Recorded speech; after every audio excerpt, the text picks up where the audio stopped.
शेतच सोडेना. आणि ज्ञानी त्याला सांगितलं पुढच्या वेळी तू करू नको. नाही म्हणाला. आणि परत त्यांनी ते हे खताचे ढिगारी लावून ठेवली तिथे. आणि मग ते काय करतात की समांतर करतात, जमिनी समांतर करतात आणि खत जाळून टाकतात. जमीन भाजायची असते ना, ती भाजून टाकतात. तर ते ढिगारी लावलेले होते. तर याने राखेची बाटली घेऊन गेल्या. हो हो बरोबर. काही वेळ हां हे आहे हे जुने. यात भर घातलेली तिने. पण यात बऱ्याच गोष्टी आहेत.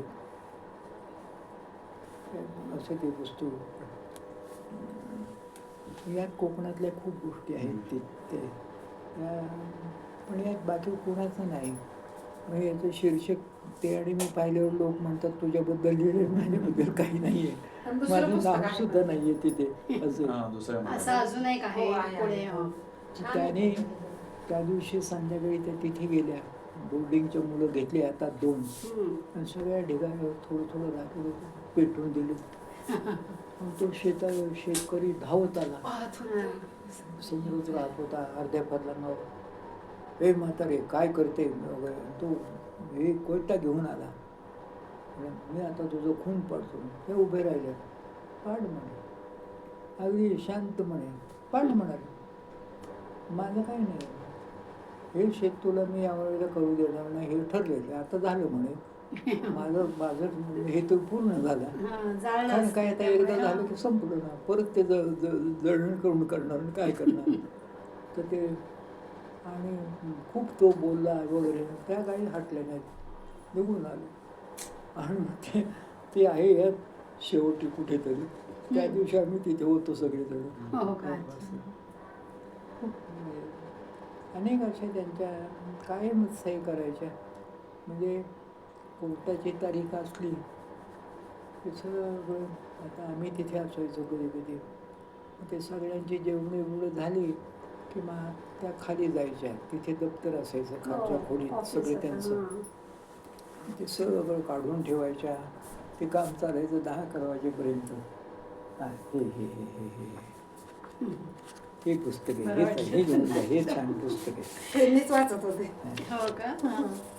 तुम्हाला छान आहे सगळे पुस्तक वाचायला. हो ना. तुम्ही एवढ्या मोठ्या व्यक्तींबरोबर राहताय. बापरे. मला नाही लिहिता वाचता येत पण वाचता येत असं. चांगलं आहे. ठीक आहे ना. ते आहेत ना सांगा. अच्छा याचं पुढचं ह्याच्यात आहे असं. याच्यापेक्षा जास्त. हा जास्त. यात भर घातलेली. 45 पानाची भर घातलेली आहे. ह्याच्यात आहे ते पण आणि जास्तीचं. हे पुस्तक इतकं. आता परवा त्या विद्याधर पंडितांच्या मुलीचा मला फोन आला. तिला माहीत नाही शकुंतला गेलेली. ती म्हणे मी तिला शिकवलेली इथे MA ला. त्यामुळे सर मला शकुंतलताईंशी बोलायचं आहे. मी त्यांचं पुस्तक वाचलं आहे. त्यामुळे ती नाही आहे.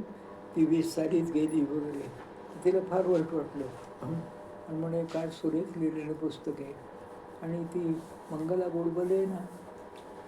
मंगला गोडबोले लेखिका. तिची मुलगी ते काही कार्यक्रम करते YouTubeवर असेल. तर तिने या पुस्तकातल्या काही भागाचं वाचन केलं होतं. ते खूप खूप गाजलं होतं. त्यामुळे पण हे पुस्तक अजून खपलं. कारण का तिने शेवटी सांगितलं की ती आणि मी रोहन प्रकाशन अमकं तमकं म्हटलं की हे झालं असं. तर ते हे खूप लोकांना आवडतं पुस्तक. म्हणजे